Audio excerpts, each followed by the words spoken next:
Hi, I'm James Witherite from Harris Chester. You're watching Eye on Harness Racing on USTrotting.com. An upset marked the Metro Pace Final, and One More Laugh had the last laugh in the Cane Pace Final this past weekend. Plus, the second New Jersey Legislative Gaming Summit is on tap. Hi, I'm TJ Burkett, filling in for John Pavlak. Welcome to another edition of Eye on Harness Racing. The racing industry will have another chance to make its case in front of elected officials when the second New Jersey Legislative Gaming Summit takes place at the Meadowlands on Friday, September 10 at 10 a.m. The USTA will offer extensive online coverage of the event, which will be dedicated to hearing testimony from those in New Jersey's racing industry in response to the Hansen Commission report, which suggested closing the Meadowlands. The richest race in the sport for two-year-olds, the $1 million Metro Pace, was raced this past Saturday under less than ideal conditions at Mohawk Racetrack. Prodigal Sealster was the 9-5 favorite, but tired in the wet going, and in the scramble to the wire, Mystition, driven by Jody Jamieson, was the strongest, winning in 153-4. Mystition splitting horses late now for Jamieson as he tries to pull a rabbit out of his hat. Here comes Mystition diving inside. Brushing up off cover comes Feel Like a Fool. Great vintage in between. Mystition looking to pull off a major shocker in the Metro, and he's done it! Mystition wins! Perfect. Trainer Jeff Gillis just wins the $1 million Metro Pace with Mystition. Jeff, post 9, Jody Jamieson aboard. What was going through your mind when the gates left and he was on top literally before the first turn? Well, I was thrilled then. I mean, before the gate left, I had a lot of concerns. I didn't want to see him take back, and I didn't want to see him get tortured to get there. So I was thrilled when he crossed over quick. But what were your thoughts coming into the final here tonight before you won? Yeah, no, I figured he had a real good shot here tonight. The only thing worried me was drawing the 9-hole, of course, in a stake race and going for $1 million. It's not a good post position.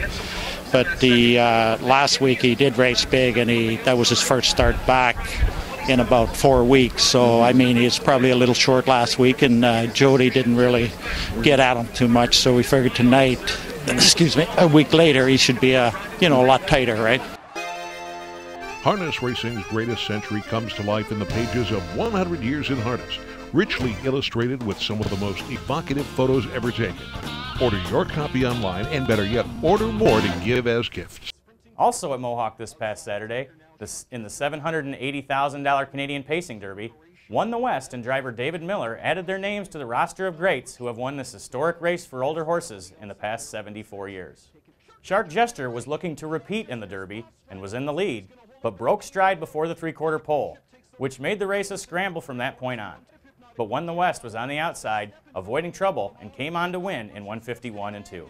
Won the West is coming on, and it's Won the West scooting through at the inside. A huge opening at the rail, and Won the West took full advantage of it. Won the West not only won the West, but he's won the Canadian Pacing Derby too.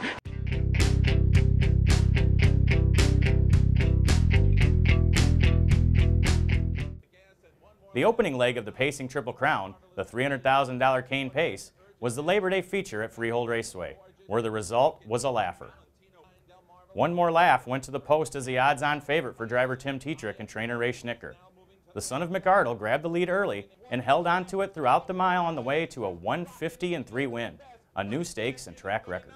With guts, talent, and class, One More Laugh is a Cane Pace champion.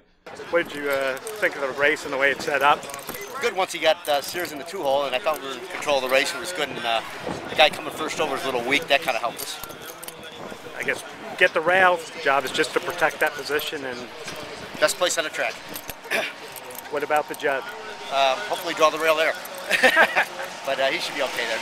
I thought I had the best horse, and I had the rail, which is a great starting spot on the half, and I just used that to my advantage, and I got to seat everybody, and I got to go a little easy middle half, and middle of the last turn I called on my horse, and he really responded, and new track record.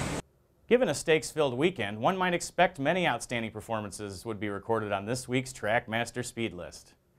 Break the Bank K's 13.5 length win in his Simcoe Stakes division Saturday night tops the Trackmaster speed rating for trotters with a 98.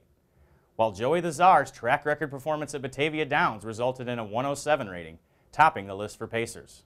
Cane Pace winner One More Laugh earned a 106. Speed ratings accepted as official by the U.S. Trotting Association are available exclusively from Trackmaster and are a key factor in anyone's handicapping efforts. At Trackmaster, it's all about winning. Powerful handicapping products built on official USTA data help you be the best horse player you can be. And free services such as StatsMaster and the Virtual Stable also put the odds in your favor. The winning starts at Trackmaster.com. Coming this weekend are eliminations for the Canadian Trotting Classic for 3-year-old colts.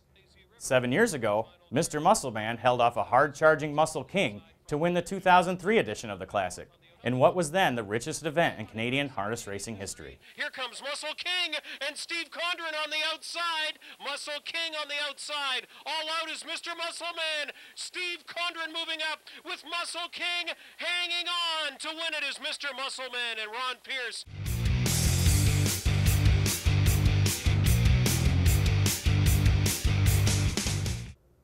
Next week, John Pavlock will return and have a look at more Grand Circuit Stakes action at Mohawk Racetrack and some rich state-bred finals. As always, if you have questions or comments regarding our show, please send them to i@ustrotting.com. I'm TJ Burkett. Thanks for watching this edition of Eye on Harness Racing.